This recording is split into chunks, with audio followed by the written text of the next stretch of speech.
Salut à tous, c'est Nico et bienvenue sur votre petit récap de la semaine. Cette semaine, on va parler de la partie narrative Emperor's Children versus Deathwatch, celle que j'ai déjà publiée et celle qui va arriver cette semaine, qui me redonne vraiment le goût de jouer à Warhammer 40 000 dans cette 10e édition.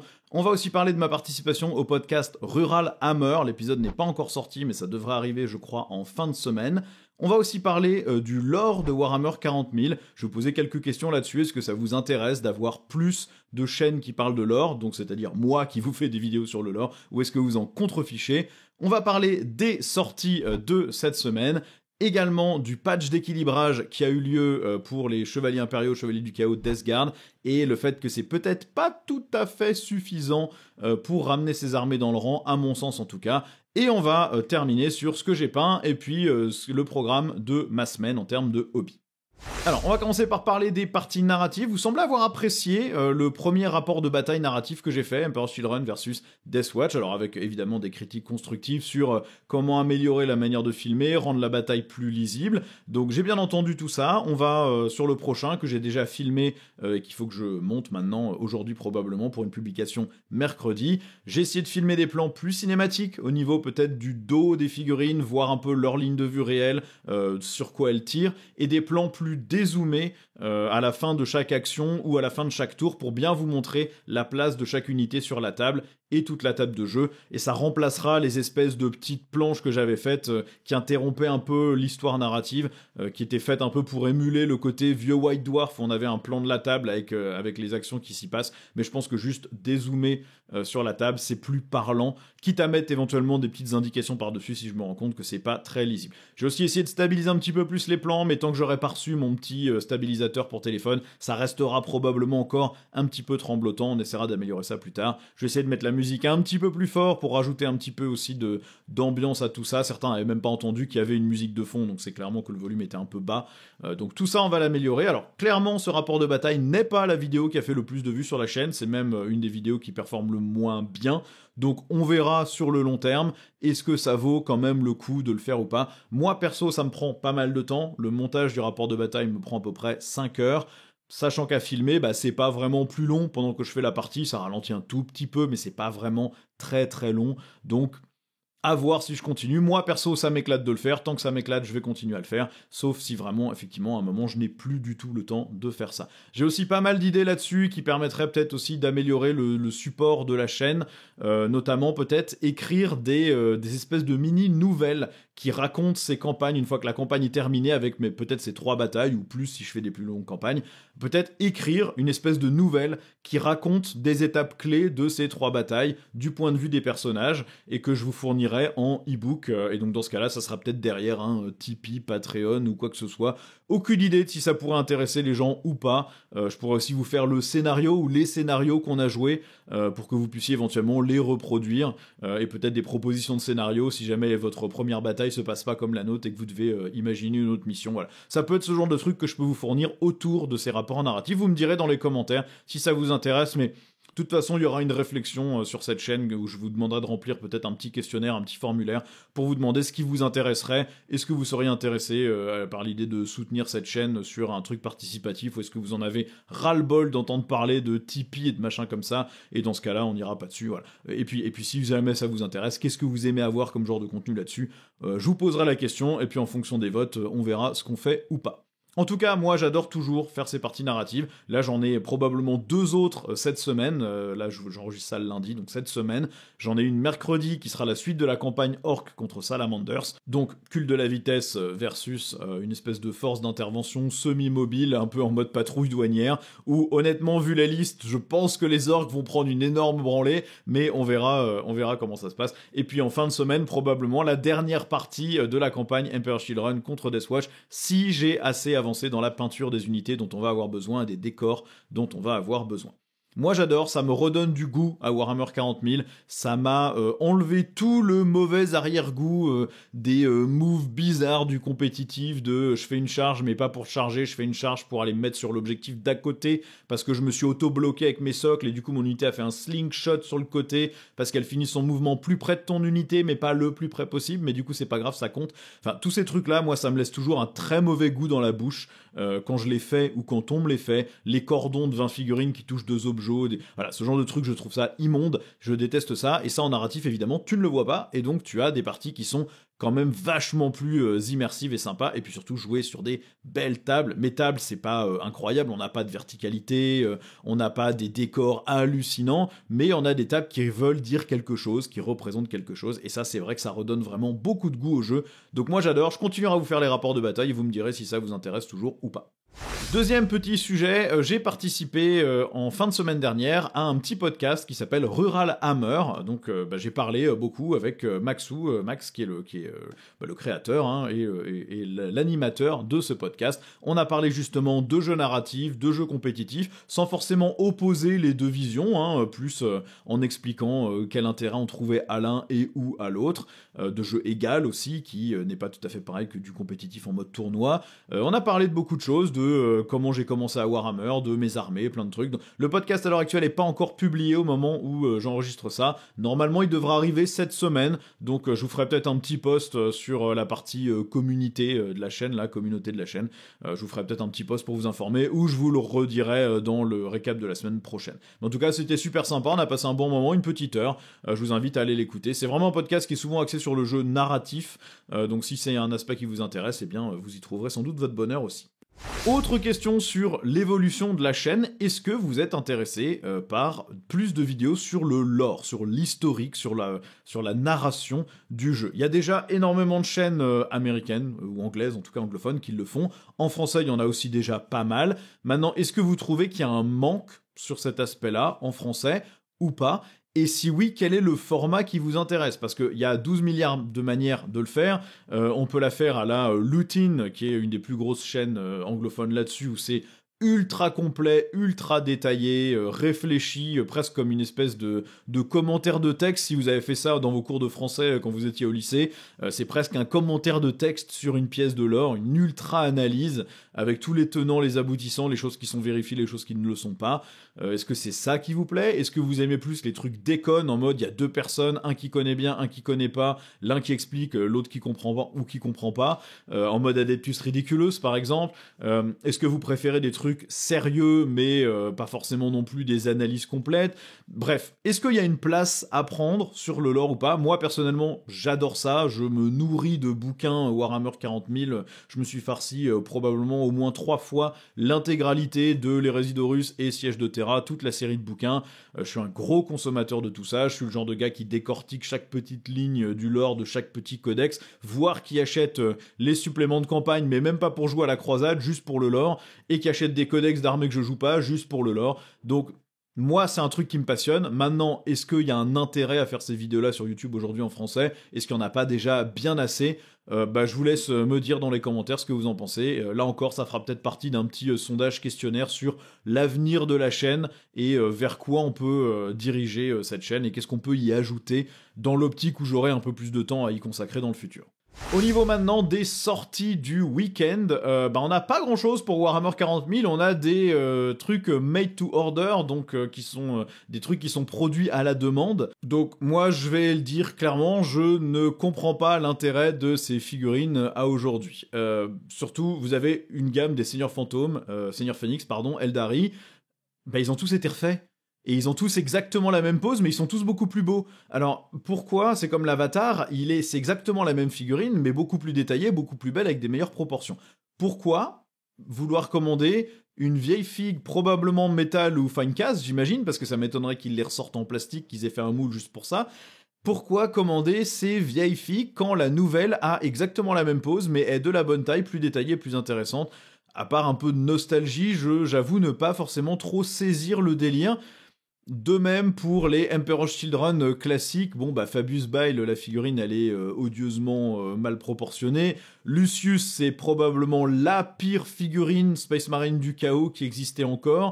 Et le Noise Marine, alors celui qui a sa sirène de mort sur le dos, il est inacceptable. Les Noise Marines anciens, à la limite, eux, pourquoi pas avec leurs bouches haut-parleurs géantes, leurs espèces de guitares ou orgues bizarres, pourquoi pas, mais là encore, les proportions n'ont aucun sens par rapport à l'armée actuelle, et le Noise Marine avec sa guitare, pour la collector, peut-être à la limite. Mais j'avoue que moi, perso, j'ai jamais eu la nostalgie de ces vieilles figurines. On en parlait avec un ami qui a plein de vieilles figurines de Warhammer Fantasy, Warhammer Battle, qui me disait « Ah, mais t'es trop content, tu joues les Elves-Sylvains, tu vas pouvoir acheter le dragon tout sinueux, là. » Je dis « Mais jamais j'achète ça, je le trouve odieusement moche. » Et lui, il me dit que c'est la plus belle figurine qu'il ait jamais vue, parce que lui, il a cette nostalgie incroyable de cette époque-là, alors que moi, qui ai grandi avec, au contraire, je trouve que les progrès qui ont été faits dans la figue font que jouer des vieilles figurines comme ça, pour moi, quand on peut avoir un proxy 3D 10 fois mieux, ou une nouvelle figurine d'une autre gamme qu'on peut utiliser à la place, ça, pour moi, ça n'a pas de sens, quoi. Ces figurines sont hideuses, à mon sens, en tout cas, ça n'est que mon opinion, et j'avoue, je comprends pas du tout la nostalgie pour ça, même si, bon, bah, je vois bien que certaines personnes l'ont, donc au moins, si vous le voulez, c'est dispo. Bon, maintenant, on a quand même la sortie de la boîte Kill Team Tomb World, monde tombe, avec du coup la Kill Team Necron versus la Kill Team Deathwatch. Alors moi, je vais partager une de ces boîtes avec un pote, où je vais prendre la partie décor, parce que je suis à peu près sûr que ça peut me servir pour des parties narratives dans le futur, mais aussi, évidemment, la partie Deathwatch, puisque je joue la Deathwatch, et je vais avoir besoin de ces nouveaux vétérans primarisés, en espérant que la datasheet ne soit pas un remplacement des vétérans existants, parce que si c'est le cas, vu les options d'armes, ça va être beaucoup moins bien, mais on verra évidemment quand la datasheet sera sortie. Dans tous les cas, c'est des figurines de la Deathwatch, je joue la Deathwatch, ça m'intéresse. Perso, moi, la Kill Team Necron m'intéresse pas plus que ça parce que je ne joue pas Necron, malgré ce que le nom de cette chaîne pourrait laisser penser. Maintenant, j'aime beaucoup les figurines, les espèces d'araignées avec blaster sur le dos, les espèces de petits guerriers canoptech un peu chelous avec les pattes qui flottent, là, ils sont un peu répugnants. Je les trouve, ils sont inquiétants, gênants, c'est comme le nouveau Cryptek en mode scolopendre. Ils sont inquiétants, ils sont assez crado, moi je les trouve vraiment classe, j'aime beaucoup le look de ces figurines, ouais. On a aussi en dispo la Kill Team Servitor Adeptus Mechanicus. Alors, probablement que je vais la prendre quand même parce que je joue Admech et c'est une des unités Admech. Ses règles sont vraiment pas terribles, à part en jeu égal où effectivement elle peut avancer et faire une action, ou faire une action et quand même tirer. Le problème, c'est que son potentiel de tir, c'est un bolter lourd, de mémoire un électrofusil lourd, et ensuite vous avez des blasters à phosphore qui sont des mauvais bolters, qui touchent moins bien, ou vous avez des lance-flammes force 3, donc c'est pas une team qui va faire des dégâts absolument monumentaux, c'est pas palpitant, mais bon, les servitors c'est funky. Au pire, je peux aussi les mettre dans mon armée Hérésidorus du Mechanicus parce qu'ils ont un peu la même tête que les technocères, donc ils pourront toujours figurer quelques technocères en plus. Why not? Bon, pourquoi pas, je la prendrai quand même. Par souci de collection plus que par souci de jeu. Et puis on sait jamais, peut-être que dans une édition future, ils auront des vraies règles qui font quelque chose. Vous avez aussi la Kill Team des Raveners Tyrannides qui sont sortis, donc les Raveners hyper adaptés, qui sont du coup des personnages qui peuvent mener une autre unité de Raveners. Alors là, pareil, les figurines, je les trouve très cool. C'est des Raveners chouettes, quoi. Ils ont des bonnes dégaines. Il y en a avec un gros sac à venin. Il y en a un qui a plus d'armure avec des grosses pinces. Il y en a un qui a une espèce de crête de commandement et qui en a presque l'impression qu'il est encore plus griffu que les autres. Ils sont cool, ils sont classe, et en plus l'unité est bien, là pour le coup, la datasheet est super, ça vous fait un gros pack de Raveners qui est capable de vraiment tabasser de l'élite, voire même potentiellement du véhicule. Dans certains détachements, ça se téléporte bien partout sur la table et tout, c'est au top. Donc ça, pour moi, ça c'est une super unité. Si vous jouez Tyrannide, je pense que vous avez intérêt à la prendre si vous n'aviez pas déjà acheté la boîte. À part ça, on a aussi les novices sœurs de bataille en Kill Team, donc comme ils quittent la gamme Kill Team, ils seront maintenant disponibles en boîte Warhammer 40 000. Alors, est-ce que le prix sera plus bas vu que vous n'avez pas les petits jetons en carton dans la boîte ? À voir, espérons-le, que ça soit pas 55 balles pour 10 novices sœurs de bataille, mais bon, c'est Games Workshop, donc au moins vous avez une boîte qui est Warhammer 40 000, pas une boîte Kill Team. Espérons que ça s'associe d'une petite baisse de prix. C'est la même chose pour les commandos orques qui quittent on va dire le roster légal compétitif de Kill Team, et qui du coup vont juste devenir une boîte Warhammer 40 000 normale, sans les jetons Kill Team, etc. Et donc peut-être là encore une baisse de prix, même si bon, c'est Games Workshop, on n'y croit pas. Maintenant, on va parler équilibrage. Vous avez vu la semaine dernière cette passe d'équilibrage qui a eu lieu pour réévaluer les points des chevaliers impériaux, des chevaliers du chaos qui étaient quand même bien sous-costés, mais aussi de la Death Guard. Alors, ma réaction initiale, c'était c'est bien qu'ils y soient pas allés avec l'énorme Nerf Hammer Infect. Maintenant, quand on réfléchit et qu'on regarde des listes, on se rend compte que c'est peut-être pas assez. Alors là encore, ça n'est que pour du jeu tournoi compétitif ou du jeu égal avec vos amis. Si vous faites des parties plus funky, plus détendues et tout, je pense que ces armées sont totalement jouables et affrontables sans trop vous poser de questions. Vous savez qui vous allez affronter, vous faites votre liste en conséquence, et si votre adversaire fait pas des moves au pixel près de tournoyeur, normalement vous avez quand même une chance. Par contre, en jeu égal et en tournoi, on se rend compte qu'on a encore des listes avec 5 gros chevaliers ou 4 gros plus des petits, que ce soit en chevalier du chaos ou en chevalier impérial.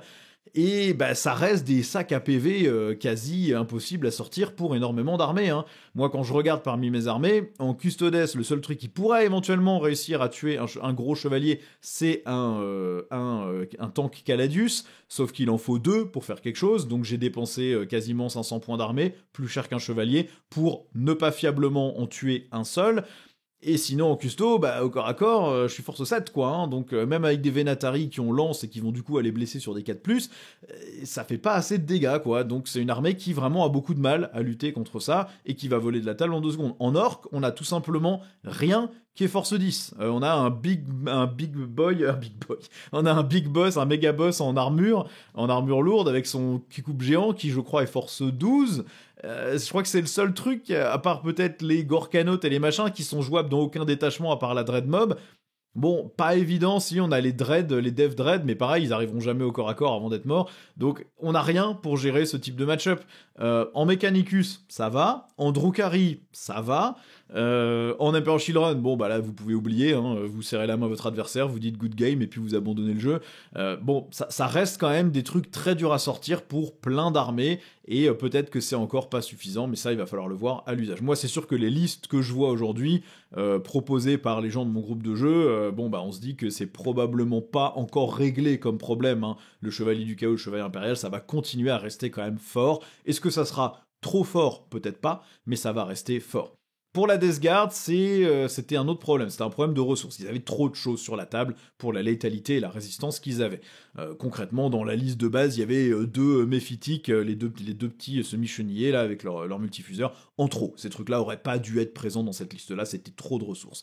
La hausse des coûts en points va enlever ces 2 méphytiques. Le problème, c'est que ça ne fait rien pour rééquilibrer l'équilibre interne de l'armée. À 120 points, le drone lourd, tout le monde qui veut jouer en compétitif en prend toujours 3. Et vous continuez à prendre le drone normal à 100 points.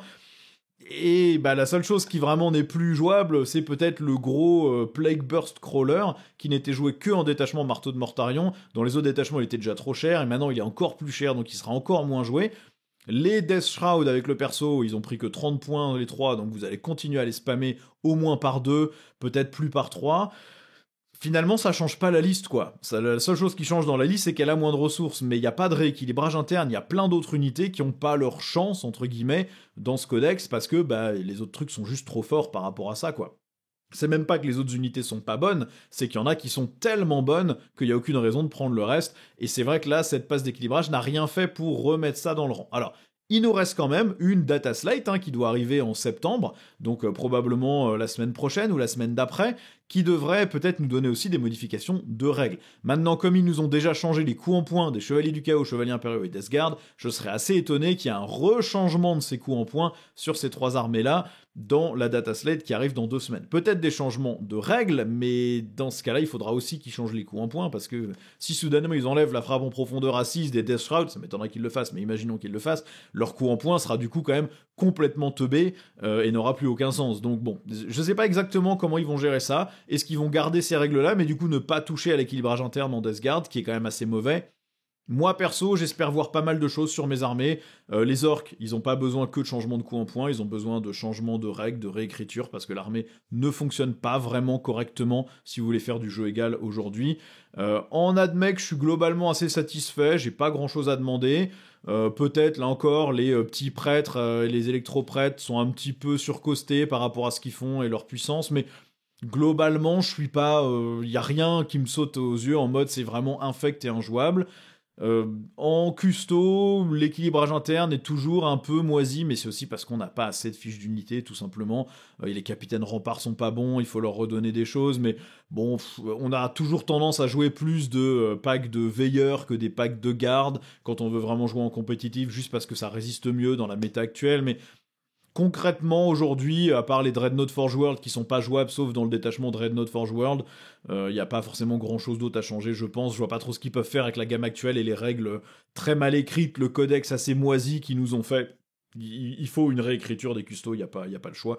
En Drukhari, alors les rumeurs seront qu'on prendrait des nerfs, ce qui n'aurait aucun sens parce que l'armée fonctionne à peine aujourd'hui, hein. Elle ne pardonne même pas une seule erreur. Si vous faites une seule erreur de positionnement à un moment sur la table, vous n'avez plus assez de ressources pour tenir sur une partie de 5 tours.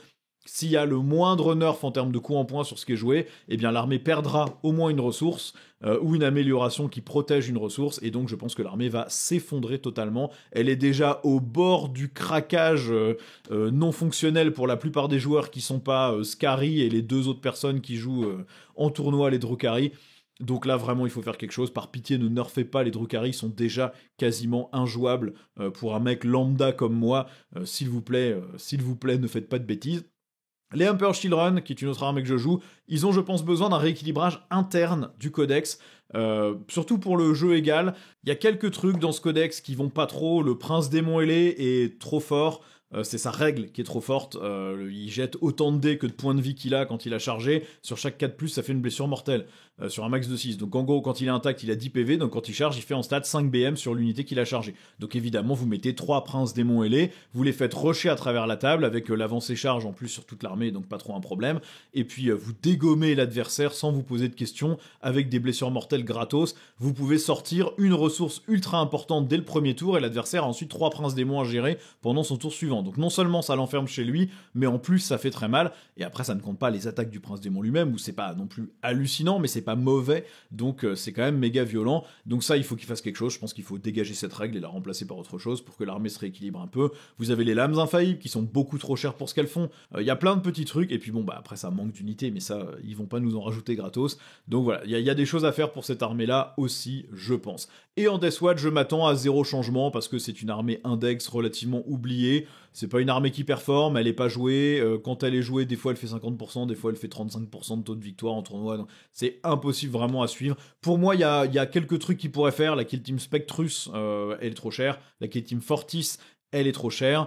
Et voilà. Après, peut-être que ça va se rééquilibrer tout seul parce que les vétérans Deathwatch avec les 4 marteaux et les 4 boucliers qui tankent bien, qui tapent bien, vont dégager et être remplacés par la nouvelle datasheet de Kill Team qui est une espèce de mix qui du coup va être extrêmement nul parce que vous aurez un bolter lourd lance-flamme et un mec avec marteau et un mec avec bouclier et un mec en armure Phobos. Donc vous aurez une Kill Team qui tape un peu au corps à corps, qui tire un peu contre des élites, qui tire un peu contre des véhicules, qui tape un peu contre des véhicules, qui tape un peu contre de l'infanterie, qui fera rien du coup de bien intéressant, à moins qu'elle soit incroyablement personnalisable mais qu'il faille acheter 5 boîtes pour faire 5 variantes de la Kill Team différentes. Je pense que ça sera très probablement une mauvaise datasheet vu les options d'armes. Et donc si ça remplace les vétérans qui actuellement sont très bons, on sera peut-être obligé de jouer les Fortis, les Spectrus et autres. Le problème c'est que ce sont pas d'excellentes fiches d'unité, donc c'est pas dit que ça remplace convenablement.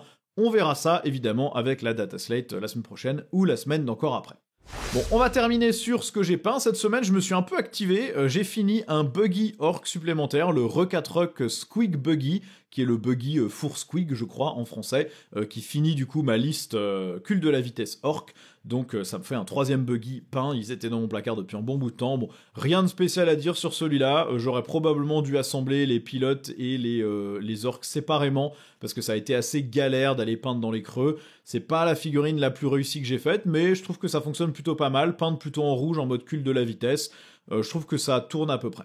J'ai aussi peint la demi-cathédrale que vous verrez dans le rapport de bataille Emperor Children contre Deathwatch bientôt. C'est une espèce d'arc de cercle un peu dans lequel les Emperor Children ont tenté de faire leur rituel. Je l'ai peint avec des peintures pas trop chères, c'est-à-dire que j'ai pris une peinture terre de sienne acrylique de base que j'ai méga diluée dans de l'eau, que j'ai passé sur une sous-couche blanche, ça m'a fait toute ma base. J'ai peint tous les trucs métalliques avec du LED Belcher, et ensuite j'ai passé du Nihilakh Oxide dessus pour donner un effet vert de gris, et après j'ai retouché les quelques débordements que j'avais fait parce que j'ai peint ça de manière assez rapide, et c'est tout. Et ça a été peint en une après-midi, mais ça fait une sacrée pièce sur la table qui est très très cool. Je suis assez content du résultat, je trouve que ça rend bien. Et il me reste encore l'autre moitié de la cathédrale à faire avec les 2 grandes flèches qu'il va falloir que je peigne aussi, et on va la peindre avec le même schéma de couleur de toute façon. J'ai aussi peint 2 statues impériales qui allaient avec cette cathédrale, c'est des impressions 3D, très basiques au niveau détail, ça a été sous-couché en blanc, peint en Skeleton Horde, brossé en Wraithbone, et le métal peint en LED Belcher et Nihilakh Oxide pour faire l'oxydation, et c'est tout. Très facile, très basique. J'ai aussi peint l'hôtel de Slaanesh, qui est le décor de faction à Age of Sigmar des Zedonites de Slaanesh. Donc là, j'aimais pas le schéma de couleur que Games Workshop lui avait donné à la base, où le démon qui sort il a les couleurs d'un vrai démon Slanesh. Moi, je voulais plutôt une tête fantomatique qui sorte d'un portail, donc j'ai plutôt peint ça avec de la contraste et quelques brossages. Je suis pas tout à fait satisfait du résultat de ce portail, je pense qu'il faudrait peut-être juste repasser une couche de peinture contraste diluée pour lisser le côté brossé, peut-être brosser encore plus de blanc pour vraiment refaire un vrai contraste et repasser une couche de peinture contraste bleu, c'est du Akelian Green que j'ai utilisé, qui s'appelle Green mais il est bleu, et qui lisserait peut-être un petit peu le truc, et après le reste c'est très simple, c'est peint en métal de base, brossé avec une encre violette, il y a vraiment rien de compliqué dessus, mais du coup il a surtout servi de décor pour la partie Emperor Children contre Deathwatch. J'ai aussi peint le Land Raider des Emperor Children que vous verrez dans ce rapport de bataille. Donc c'est un Land Raider de l'Hérésie d'Horus que j'ai très légèrement converti en ajoutant un petit bouclier de Slanesh AOS, des petites chaînes, des petits trucs de démons majeurs. Et puis des logos Emperor Children ou Slanesh qui viennent du kit des Infractors ou des Tourmentors. Je l'ai peint sous-couché en noir, peint les zones roses en Emperor Children Pink avec 3 ou 4 couches très diluées pour que la couleur tienne à peu près. Le reste c'est du métal de base, LED Belcher ou du Rétributeur Armor pour le doré et du Balthazar Gold pour tout ce qui est plus bronze cuivre. Le tout avec une encre de Nuln Oil sur le métal et de Druchii violette sur tout ce qui est rose. Et puis ensuite des éclaircissements vite fait. Et voilà, le Land Raider était fini. Très rapide à peindre, mais très très classe. J'aime beaucoup le look de ces véhicules. Plutôt plus noir que rose, mais je trouve que ça a vraiment un aspect un peu inquiétant et qui marche bien. Et j'ai aussi peint un sorcier pour mes Emperor Children que vous voyez aussi dans le rapport de bataille qui sera publié mercredi. Donc là encore, c'est un sorcier Space Marine du Chaos, mais converti. J'ai remplacé son bras gauche par une main de l'âme infaillible, comme s'il était en train de canaliser du pouvoir, et son bras droit, c'est une masse d'édonite de Slanesh d'AOS. Et du coup, je trouve que ça lui donne une pose beaucoup plus dynamique que le sorcier normal, et il a sa tête, c'est une tête d'infractor en normal, et il a un injecteur de drogue qui vient du kit des infractors aussi, sur son pactage dorsal. Il a été peint comme tous mes Emperor Children, avec une sous-couche blanche, puis les zones en noir peintes en Abaddon Black, les zones en rose peintes en Emperor Children, et puis les capes en corn red dilué avec du violet pour donner un effet un peu plus pourpre, et puis quelques éclaircissements par-dessus. Je trouve que la pose est cool, on a l'impression qu'il balance son sort depuis son bâton. Je préfère ça. J'avais à la base l'idée de garder un peu la figurine et juste de remplacer l'étoile du chaos sur le bâton du sorcier par un symbole de Slanesh, mais je crois que j'en ai plus. J'ai dû tous les utiliser pour mes véhicules Emperor Children, et donc du coup j'ai décidé carrément de changer complètement la pose. Je trouve qu'au final il marche bien, je trouve que ça rend bien. Après on aime ou on n'aime pas l'espèce d'énorme masse, mais moi je trouve que ça marche plutôt pas mal en mode excès et Slanesh. Bref, c'est un long épisode, donc je vais m'arrêter là, on a parlé de beaucoup de choses. J'espère que vous appréciez toujours la chaîne et les vidéos. Dites-moi en commentaire tout ce que vous pensez de ces différents sujets, et restez à l'écoute pour le petit lien vers le podcast Rural Hammer, et peut-être un mini formulaire sur l'avenir de la chaîne. Qu'est-ce qui vous intéresse, qu'est-ce qui vous intéresse pas, qu'est-ce qui vous ferait plaisir comme truc si jamais j'ouvrais un Tipeee ou équivalent, ou est-ce qu'il faut même pas y penser parce qu'il y en a déjà beaucoup trop et c'est pas la peine. Voilà, vous me direz tout ça en commentaire, et puis je vous ferai un petit formulaire qui récapitule les quelques questions que j'ai à vous poser. Je vous rappelle aussi que j'ai un petit partenariat avec MyHobbyPlace, vous savez comment ça marche, vous achetez vos figurines sur le site de Games Workshop, vous les payez moins cher. Si vous choisissez ma chaîne ou vous cliquez sur mon lien, ça, évidemment, me reverse une petite partie de ce que vous donnez à MyHobbyPlace, et ça me permet de continuer à faire ces vidéos, ce qu'on appelle un lien affilié. Vous connaissez le principe, vous avez déjà été très nombreux à l'utiliser, ça me permet de continuer à faire ces vidéos, de me motiver à les faire aussi, même quand je suis fatigué, parce que j'ai déjà fini mon autre boulot avant, donc c'est super sympa de votre part. Merci à tous d'avoir regardé, et je vous dis à la prochaine, sans doute pour le rapport de bataille, épisode 2, Emperor Children contre Deathwatch, qui sera sans doute mercredi ou jeudi.